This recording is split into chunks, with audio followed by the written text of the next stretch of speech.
প্রিয় পরীক্ষার্থীরা, তোমাদের দ্বাদশ শ্রেণী অর্থাৎ ফোর্থ সেমিস্টারের জন্য উচ্চ মাধ্যমিক ফোর্থ সেমিস্টারের জন্য পর্ষদ থেকে যেই কোশ্চেন ব্যাংকটি প্রকাশিত হয়েছে, দেখো তোমাদের ভূগোলের যাদের ভূগোল সাবজেক্ট আছে তোমাদের জন্য কিন্তু বিশেষ করে এই ভিডিও। তার কারণ দেখো, ফোর্থ সেমিস্টারের পর্ষদের কোশ্চেন ব্যাংক নিয়ে কোন কোশ্চেনগুলো তোমাদের দিয়েছে এবং টপিক ওয়াইজ তোমাদের দেখো, বিশেষ করে পার্ট 1 নিয়ে আজকে আমি উত্তর সহ তোমাদের সামনে আলোচনা করব। কোশ্চেন উত্তর পর্ষদ থেকে তোমরা জানো এই কোশ্চেন ব্যাংকটি বেরিয়েছে। দেখো, topic wise question bank with model question papers. দেখো, জিওগ্রাফি রয়েছে, আর এখানে দেখতেই পাচ্ছ এখানে রয়েছে ক্লাস 12 অর্থাৎ ফোর্থ সেমিস্টার, একদম তোমাদের 12 এর ফাইনাল। তো দেখে নাও এখান থেকে 2 নম্বর, 3 নম্বর এবং 5 নম্বরের কোশ্চেনগুলো উত্তর সহ আমি তোমাদের সম্মুখে উপস্থাপন করছি। জিওগ্রাফি দেখো রয়েছে তোমাদের ফোর্থ সেমিস্টারের মডেল কোশ্চেন পেপার 01, অর্থাৎ মডেল কোশ্চেন পেপার নাম্বার 1 রয়েছে। দেখো, তোমাদের প্রথমেই রয়েছে 2 মার্কসের। দেখো, 2 নম্বরের কোশ্চেন রয়েছে 6টি। তো 6টি 2 নম্বরের কোশ্চেনগুলো আমরা দেখে নিচ্ছি পরপর। দেখো, প্রথমে রয়েছে, দেখো, answer any 2 questions with out of 4 questions, অর্থাৎ 4টি প্রশ্নের মধ্যে 2টি প্রশ্নের উত্তর দিতে হবে। তো প্রথমে আমরা দেখে নিচ্ছি। দেখো, আমি প্রত্যেকটির উত্তর কিন্তু আমি বলবো, এবং তোমাদের যাদের ধৈর্য রয়েছে তাদের জন্য এই ভিডিও। তার কারণ একটু হয়তোবা ভিডিও লেন্দি হবে, তথাপি তোমরা কিন্তু জানতে পারবে, শিখতে পারবে। তো চলো, প্রশ্ন উত্তরগুলো আমি একবারে বলে দিচ্ছি। স্পিড কাকে বলে? দেখো, সমুদ্রের তরঙ্গের সঞ্চয় কার্যের ফলে নুড়ি, পলি, বালি, কাঁকর প্রভৃতি কি হয় বলতো? উপকূলের একটি স্থলভাগের সঙ্গে যুক্ত হবে, আরেকটি অংশ সমুদ্রের মধ্যে। সমুদ্রে দেখো, সমুদ্রের সঞ্চয় কার্যের ফলে নুড়ি, পলি, বালি, কাঁকর জমা হয়ে একটা অংশ উপকূলের সঙ্গে যুক্ত থাকবে, আরেকটি অংশ সমুদ্রের মধ্যে অবিক্ষিপ্ত হবে। দেখো, সমুদ্রের মধ্যে অবিক্ষিপ্ত হচ্ছে। তো এই ধরনের কি বলতো, এই ধরনের বাঁধকে বলা হয় স্পিড। ওকে। আর পুরোদেশে বাঁধকে দেখো, সমুদ্র উপকূলের সঙ্গে সমান্তরালে যে বাঁধ গড়ে উঠছে তাকে বলা হয় পুরোদেশীয় বাঁধ। ওকে। তো আমি ঠিক সেইভাবে তোমাদের পরপর বলে দিচ্ছি। তো এটি তোমরা অবশ্যই বুঝতে পেরেছো। তো চলো, এরপরে রয়েছে তোমাদের পরের কোশ্চেন। তো এখানে বলা বলা হয়েছে কিভাবে গঠিত হয়। সংজ্ঞা অর্থাৎ ডেফিনেশন জানলে তোমরা কিন্তু কিভাবে গঠিত হয় তাও পারবে। আমি কিন্তু এখানে লিখে দিয়েছি। এরপরে রয়েছে, দেখো, কোপেন। তোমরা জানো জলবায়ু থেকে দিয়েছে, ক্লাইমেট থেকে দিয়েছে কোপেন। কোপেনের ভ্লাদিমির কোপেন, এই ভ্লাদিমির কোপেনের জলবায়ু শ্রেণীবিভাগ অনুযায়ী BW এবং BS জলবায়ুর বৈশিষ্ট্য কি? দেখো, এখানে বলে দিচ্ছি কোপেনের যে জলবায়ু শ্রেণীবিভাগ করেছে, BW মরুভূমি জলবায়ুকে নির্দেশ করেছে, আর বিএস মানে স্টেপ বা প্রায় শুষ্ক অঞ্চলের জলবায়ুকে নির্দেশ করেছে, যেখানে কম বৃষ্টিপাত হয়, বাষ্পীভবনের পরিমাণ বেশি, সেটি হলো বিএস। ওকে। আর এরপরে তোমরা দেখে নাও, এখানে রয়েছে বিডাব্লিউ। এই বিডাব্লিউ কথার মানে হলো, এখানে দেখো, আর যে সমস্ত অঞ্চলে বৃষ্টিপাতের পরিমাণ অত্যন্ত কম, মরুভূমি মরুভূমি সেখানে কিন্তু এই ধরনের বিএম বিডাব্লিউ জলবায়ু দেখা যায়। আর সেখানে মানে বিডাব্লিউ অঞ্চলে বৃষ্টিপাত অত্যন্ত কম, সেটি কিন্তু রয়েছে মরুভূমি। যেখানে কিন্তু বিএস, এই যে বিএস অর্থাৎ স্টেপ অঞ্চলের যে জলবায়ু, মানে স্টেপ অঞ্চলে বা প্রায় শুষ্ক অঞ্চলের সামান্য বৃষ্টিপাত যেখানে হয়, সেখানে কিন্তু তৃণজাতীয় উদ্ভিদ জন্মায়। তোমরা জানো স্টেপ তৃণভূমি রয়েছে, উত্তর আমেরিকায় পেরি রয়েছে, দক্ষিণ আমেরিকায় পম্পাস রয়েছে, ইউরেশিয়া স্টেপ রয়েছে, এরকম রয়েছে।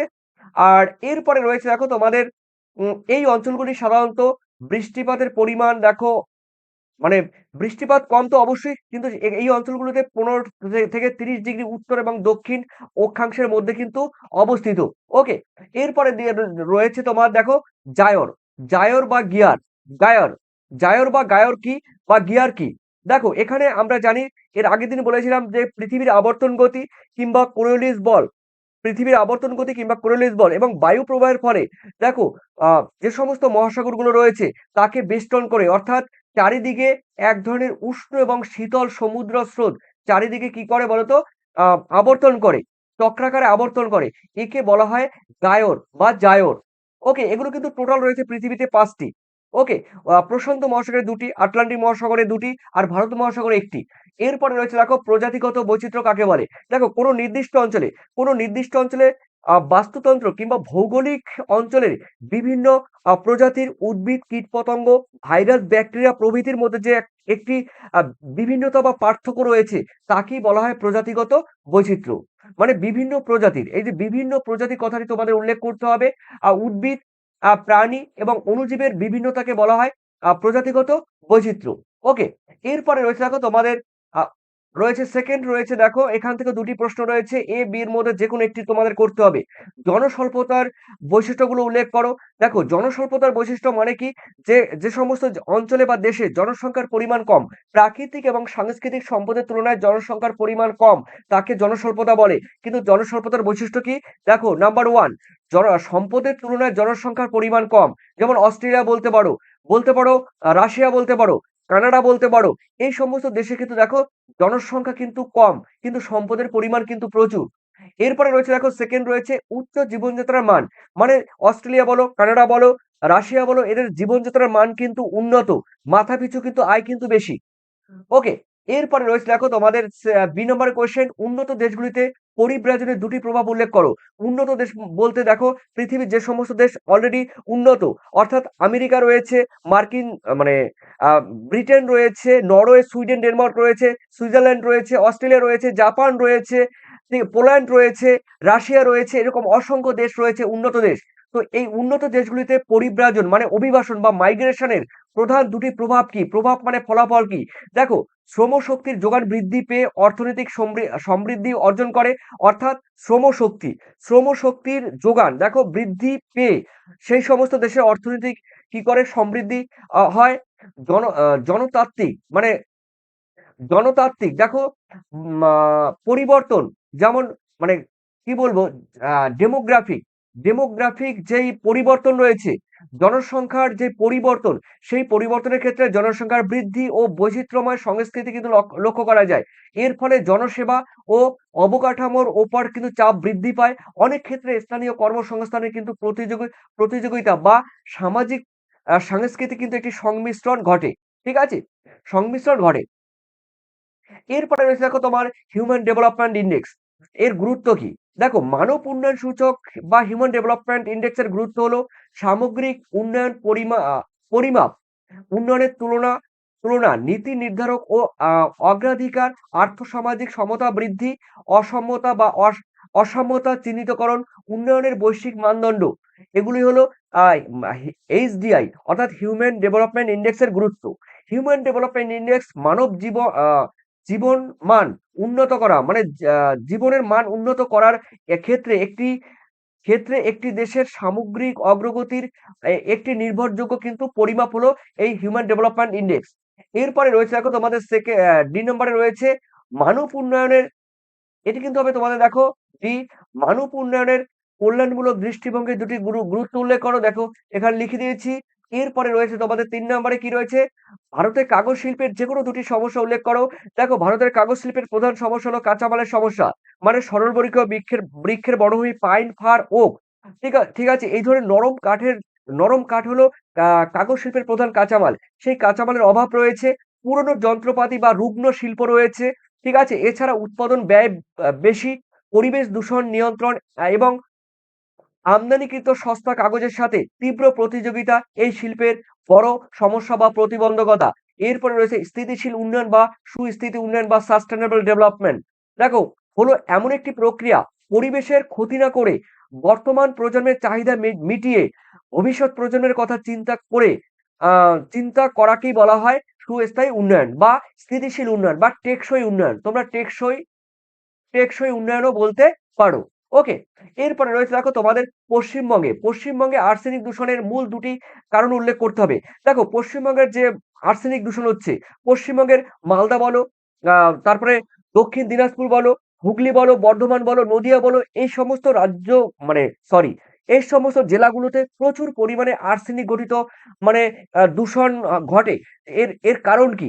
এর ২ টি কারণ হলো দেখো আ ভূগর্ভ থেকে প্রচুর পরিমাণে জল উত্তোলন করে, অর্থাৎ ভৌমজল। ভূগর্ভের জলকে প্রচুর পরিমাণে উত্তোলন করা হয় কৃষিকাজের জন্য। নদীর পলল মাটিতে প্রাকৃতিকভাবে আর্সেনিকের উপস্থিতি থাকে। নদী যে রয়েছে, নদীর পলি মৃত্তিকা, সেই পলি মৃত্তিকাও কিন্তু প্রচুর পরিমাণে আর্সেনিক রয়েছে।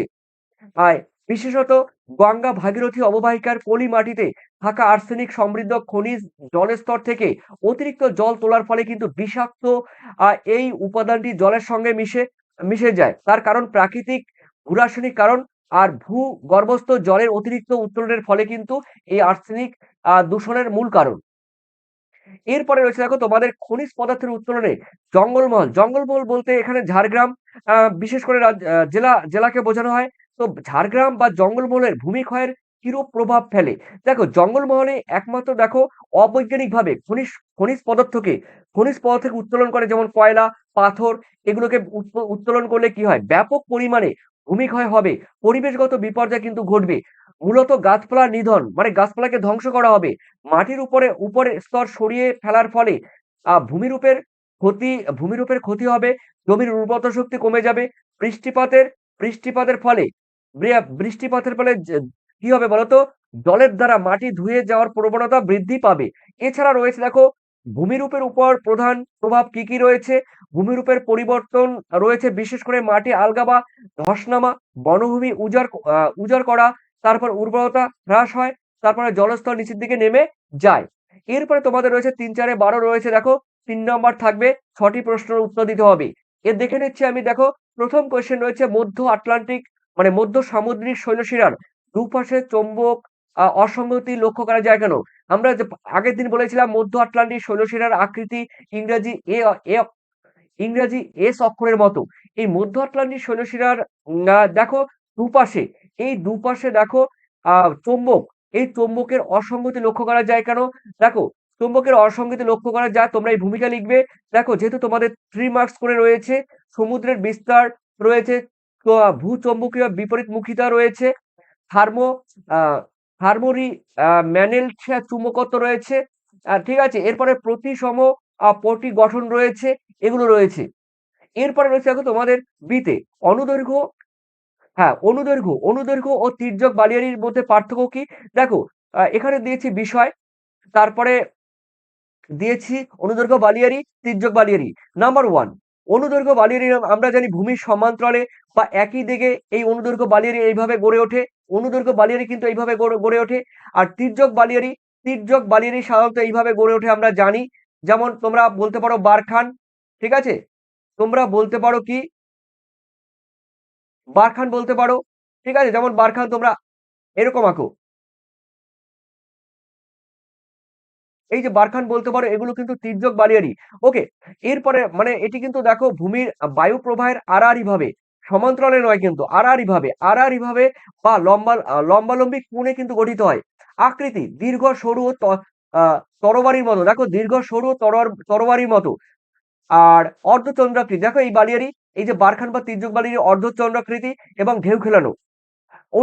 অন্য নাম দেখো অনুদৈর্ঘ্য বালিয়ারির অন্য নাম শিফট বালিয়ারি, তির্যক বালিয়ারির অন্য নাম বারখান বা অনুদৈর্ঘ্য না অনুপ্রস্থ বালিয়ারি বা বারখান বালিয়ারি। বালি সরবরাহ, দেখো বালি সরবরাহের মাধ্যম মধ্যম ও সীমিত। যে বালি যে সরবরাহ করে এক জায়গা থেকে যে আরেক জায়গায় নিয়ে যায় তা মধ্যম এবং সীমিত। আর বালি সরবরাহের প্রচুর পরিমাণে বালি কিন্তু সরবরাহ করে।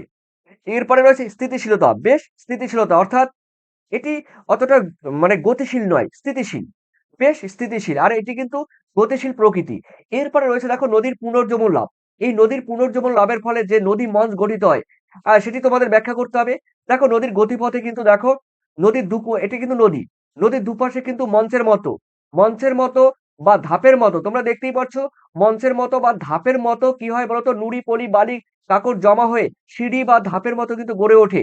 তো পুনর্জীবন লাভের ফলে, নিম্নক্ষয়ের ফলে, প্রাচীন প্লাবনভূমির জন্য ভাব সৃষ্টির মাধ্যমে। এরপরে রয়েছে ক্রান্তীয় ঘূর্ণবাতের বৈশিষ্ট্য উল্লেখ করো। দেখো ক্রান্তীয় ঘূর্ণবাত আমরা জানি, ক্রান্তীয় ঘূর্ণবাত স্বল্প পরিসর স্থানের মধ্যে হয়। ক্রান্তীয় ঘূর্ণবাতের মধ্যভাগে নিম্নচাপ, লো প্রেসার সৃষ্টি হয়, ভারী বর্ষণ সৃষ্টি হয়, এগুলো আর লিখে দিয়েছি, তোমরা দেখে নাও। এরপরে রয়েছে দেখো ক্রান্তীয় ঘূর্ণবাতের বৈশিষ্ট্য। এখানে এখানে বলা হয়েছে বৈশিষ্ট্যের মধ্যে দিয়েছি, দেখো উৎপত্তি দিয়েছি, নিম্নচাপ কেন্দ্র বললাম একটু আগে, কেন্দ্র ঘূর্ণবাতের চক্ষু বলা হয়। এই ঘূর্ণবাতের কেন্দ্র স্থলকে ঘূর্ণবাতের চক্ষু বলা হয়।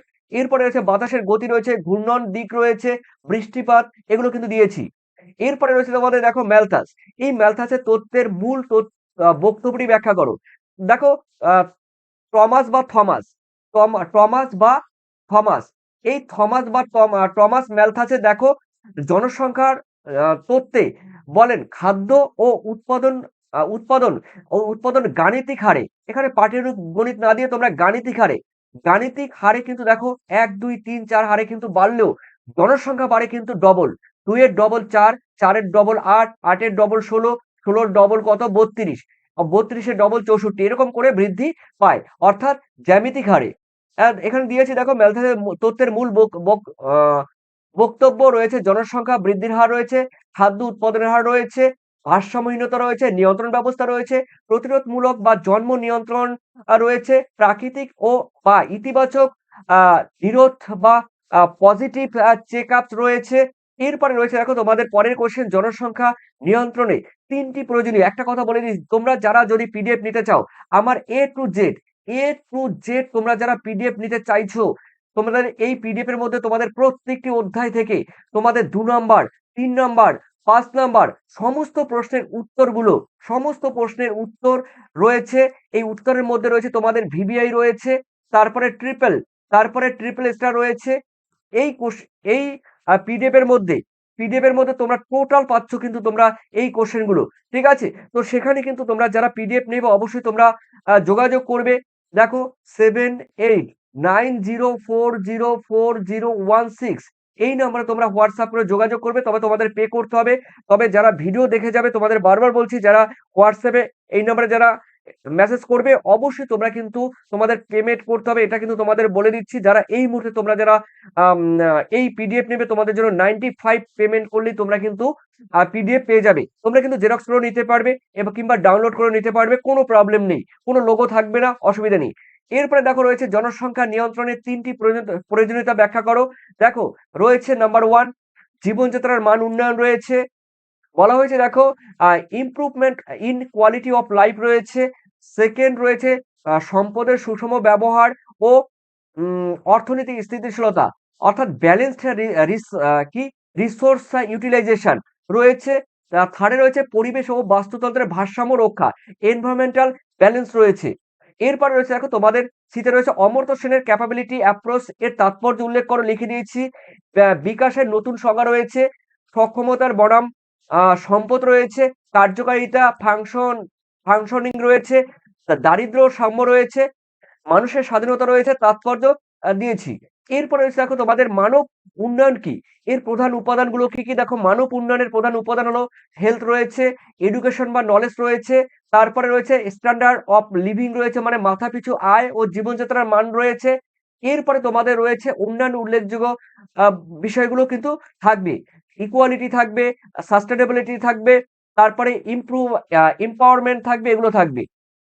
দাগ নাম্বার ৬ রয়েছে দেখো answer any 2 question out of 4 questions অর্থাৎ ৪ টি প্রশ্নের মধ্যে তোমাদের ২ টি প্রশ্নের উত্তর দিতে হবে।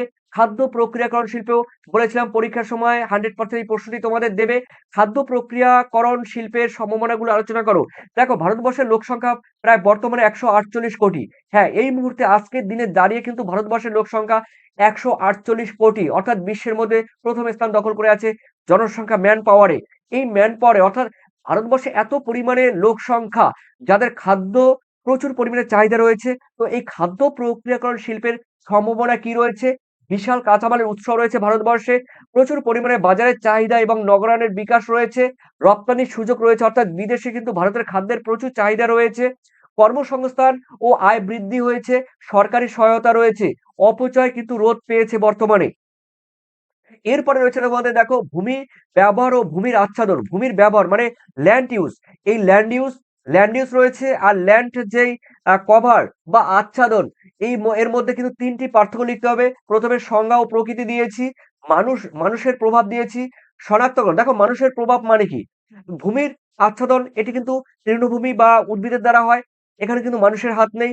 আর ভূমির আচ্ছাদনের ক্ষেত্রে ভূমির ব্যবহারের ক্ষেত্রে কিন্তু ভূমির ব্যবহারের ক্ষেত্রে কিন্তু মানুষের হাত রয়েছে আর ভূমির আচ্ছাদনের ক্ষেত্রে কিন্তু প্রকৃতির হাত রয়েছে। দেখো কোথায় রয়েছে? হ্যাঁ, ভূমির ব্যবহারের ক্ষেত্রে কিন্তু মানুষের দ্বারা হয় আর আর ভূমির আচ্ছাদন কিন্তু নির্ভর করে কিন্তু দেখো প্রাকৃতিক উপাদানের উপরে। ঠিক আছে? এরপরে রয়েছে দেখো ডুয়ার্স। এই ডুয়ার্স অঞ্চল থেকে কিন্তু একটি কোশ্চেন দেবে 85% গ্যারান্টি। 85% গ্যারান্টি যে ডুয়ার্স অঞ্চলে বন্যপ্রাণী সংরক্ষণ জন্য কি, কি ব্যবস্থা গ্রহণ করা যায়? ডুয়ার্স মানে বিশেষ করে অসম। ঠিক আছে? এই ডুয়ার্স অঞ্চল বিশেষ করে অসম বা আমাদের উত্তরবঙ্গের কিছু অংশ তো সেই ডুয়ার্স অঞ্চলে বন্যপ্রাণী এবং জীববৈচিত্র্য রক্ষায় বিশেষ করে জলদাপাড়া, গরুমারা জাতীয় উদ্যান বা অভয়ারণ্য, মহানন্দা অভয়ারণ্য এগুলো রয়েছে। তো সেই ডুয়ার্স অঞ্চলে বন্যপ্রাণী সংরক্ষণের জন্য কি, কি ব্যবস্থা গ্রহণ করা যায়? পরীক্ষার সময় বলতে পারে ডুয়ার্স অঞ্চল ভার্সেস মানুষ। ঠিক আছে? মানুষ। ঠিক আছে? অর্থাৎ বলতে পারে বন্যপ্রাণী ভার্সেস মানুষ। ঠিক আছে? বা বন্যপ্রাণীর সঙ্গে মানুষের সংঘর্ষ। এই কোশ্চেনও তোমাদের দিতে পারে। তো ডুয়ার্স অঞ্চলের বন্যপ্রাণী সংরক্ষণের বিস্তারিত পদক্ষেপগুলো নিচে আলোচনা করা হলো। সংরক্ষিত এলাকা প্রতিষ্ঠা করতে হবে। আইনের কড়াকড়ি নিতে হবে। চোরা শিকারীদের বিরোধী স্কোয়াড তৈরি করতে হবে। হাতি ও বন্যপ্রাণীর জন্য করিডোর তৈরি করতে হবে। কারণ প্রত্যেক বছর কিন্তু দেখো আ আ রেল লাইনের জন্য, ট্রেন চলাচলের জন্য প্রচুর অ্যাক্সিডেন্টে কিন্তু প্রচুর পরিমাণে হাতি মারা যায়। এরপরে বৈজ্ঞানিক ব্যবস্থাপনা করতে হবে, যৌথ বন ব্যবস্থাপনা বা জয়েন্ট ফরেস্ট ম্যানেজমেন্ট করতে হবে, জন আ সচেতনতা বৃদ্ধি করতে হবে। মানে সচেতনতা বুঝতেই পারছো যে জনগণকে বা যে সমস্ত পর্যটক রয়েছে বা স্থানীয় মানুষদের বন্য প্রাণী সম্পর্কে, ঠিক আছে? তাদেরকে বোঝাতে হবে, তাদের জানাতে হবে যে বন্য প্রাণী কতটা গুরুত্বপূর্ণ আমাদের বাস্তুতন্ত্রের ক্ষেত্রে, পরিবেশের ক্ষেত্রে। এরপরে রয়েছে দেখো তোমাদের কলকাতা বায়ু দূষণের প্রধান ৩ টি কারণ কি? এই ৩ টি কারণ তোমরা অবশ্যই ৩ টি পয়েন্ট আমাকে আকারে তোমরা জানিয়ে দেবে। কলকাতায় বায়ু দূষণের ৩ টি পয়েন্ট তোমরা বলে দেবে। জাস্ট শর্ট করে তোমরা ৩ টি পয়েন্ট লিখে দেবে। নাম্বার 1 এ just point, number 2 just point এবং নাম্বার 3 তে জাস্ট পয়েন্ট করে তোমরা কমেন্ট সেকশনে কমেন্ট করে জানিয়ে দেবে। কলকাতা বায়ু দূষণের ৩ টি কারণ। এরপরে রয়েছে দেখো তোমাদের রয়েছে ২ টি প্রশ্নের মধ্যে ১ টি প্রশ্ন। দেখো এই কোশ্চেনের মান কিন্তু থাকবে তোমাদের ৫ করে। ঠিক আছে? অর্থাৎ একটি প্রশ্ন লিখতে হবে, তোমাদের নাম্বার থাকবে ৫। তো ২ টি প্রশ্নের মধ্যে ১ টি প্রশ্ন। আমি দেখে নিচ্ছি ২ টি মহাদেশীয় পাতের সংঘর্ষের সীমানায় গঠিত ভূমিরূপগুলো আলোচনা করো। অর্থাৎ দেখা গেল দেখো আমার মাথার উপরে ফলো করো, একটি পাত রয়েছে, ঠিক আছে? একটি মহাদেশীয় পাত রয়েছে। তো এই ২ টি পাত যখন পরস্পরের দিকে এগিয়ে আসবে, তখন এদের মধ্যে কিন্তু একটি সংঘর্ষ তৈরি হবে। সংঘর্ষ তৈরি হলে কিন্তু এখানে কিন্তু এই যে অবনমিত অঞ্চলে মহীখাতে বা অবনমিত অঞ্চলে নুড়ি, পলি, বালি, কাঁকর এগুলো চাপ পড়ে, ঠিক আছে? বিশেষ করে ভূমিল পর্বত সৃষ্টি হবে। দেখো সেই চিত্র কিন্তু আমি এখানে উপস্থাপিত মানে উপস্থাপন করে দিয়েছি, উপস্থাপিত করে দিয়েছি তোমাদের সম্মুখে। দেখো সংঘর্ষের সীমানায় ভূমিল পর্বত তৈরি হবে, যেমন মাউন্ট এভারেস্ট বা আমাদের হিমালয় পর্বত। এরপরে রয়েছে আল্পস পর্বত রয়েছে, রকি পর্বত রয়েছে এগুলো। উচ্চ মালভূমি তৈরি হবে, জীবন রেখা জীবন রেখা বা সেচুয়ার লাইন তৈরি হয়, ঠিক আছে? এরপরে হচ্ছে ভূমিকম্প ও ত্রুটি সেখানে সৃষ্টি হবে। ওকে? এরপরে তোমরা ওই কোশ্চেনটি না পারলে তোমাদের জন্য আরেকটি কোশ্চেন রয়েছে। জীববৈচিত্র্য বিনাশে প্রধান ৫ টি কারণ উল্লেখ করো। দেখো জীববৈচিত্র্য ধ্বংসের কারণ কি? দেখো জীববৈচিত্র্য ধ্বংসের কারণ এই কোশ্চেনটি তোমরা জাস্ট একবার পড়লেই তোমরা কিন্তু লিখতে পারবে। কারণ বর্তমানে দেখো জনসংখ্যা বৃদ্ধি পাচ্ছে। জনসংখ্যা বা অর্থাৎ মানুষের সংখ্যা বৃদ্ধি পাওয়ার ফলে মানুষের চাহিদা বাড়ছে। মানুষের আ আবাসস্থলের বৃদ্ধি পাচ্ছে। ওকে? মানুষের খাদ্যের পরিমাণ খাদ্যের চাহিদা বাড়ছে। তো বিভিন্ন চাহিদা বৃদ্ধির ফলে দেখো কি হচ্ছে, জীববৈচিত্র্য নানাভাবে কিন্তু ধ্বংস প্রাপ্ত হচ্ছে। আবাসস্থল ধ্বংস হচ্ছে। আহ, আবাসস্থল কার? এই আবাসস্থল হলো আহ, মানে উদ্ভিদ এবং প্রাণীদের আবাসস্থল কি হচ্ছে, ধ্বংস হচ্ছে বা খণ্ডীকরণ হচ্ছে, ছোট ছোট হয়ে যাচ্ছে, ডিভাইডেড হয়ে যাচ্ছে। এরপরে রয়েছে পরিবেশ দূষণের ফলে হচ্ছে পৃথিবীব্যাপী গ্লোবাল ওয়ার্মিং বা জলবায়ু পরিবর্তনের ফলে হচ্ছে, অতিরিক্ত চোরা শিকারী বা শোষণের ফলে হচ্ছে, বিদেশি প্রজাতির আগমনের ফলেও কিন্তু আমাদের পরিবেশ নষ্ট হচ্ছে। ঠিক আছে? সে উদ্ভিদের ক্ষেত্রে হতে পারে ইউক্যালিপটাস, অস্ট্রেলিয়া থেকে ইউক্যালিপটাস গাছ আসার ফলে গাছ অ ইউ আ অস্ট্রেলিয়া থেকে ইউক্যালিপটাস উদ্ভিদ আসার ফলে কিন্তু আমাদের দেশের বাস্তুতন্ত্র নষ্ট হচ্ছে। বিদেশ থেকে কিছু প্রজাতির মাছ আসার ফলেও কিন্তু মৎস্য, ফিশ আসার ফলে কিন্তু আমাদের দেশের কিছু মাছ রয়েছে যেই মাছগুলো সেই বিদেশি প্রজাতির মাছ এসে সেই মাছগুলোকে আমাদের দেশীয় মাছগুলোকে খেয়ে ফেলে জলজ বাস্তুতন্ত্রকে নষ্ট করে দিচ্ছে। শহর শহরায়ন ও শিল্পায়নের ফলেও কিন্তু এগুলো হচ্ছে। প্রাকৃতিক কারণের ফলেও কিন্তু এই আমাদের জীববৈচিত্র্য, ভূমিকম্প, অগ্ন্যুদ্গম, জলবায়ুর পরিবর্তনের ফলেও কিন্তু এই জীববৈচিত্র্য ধ্বংস হচ্ছে।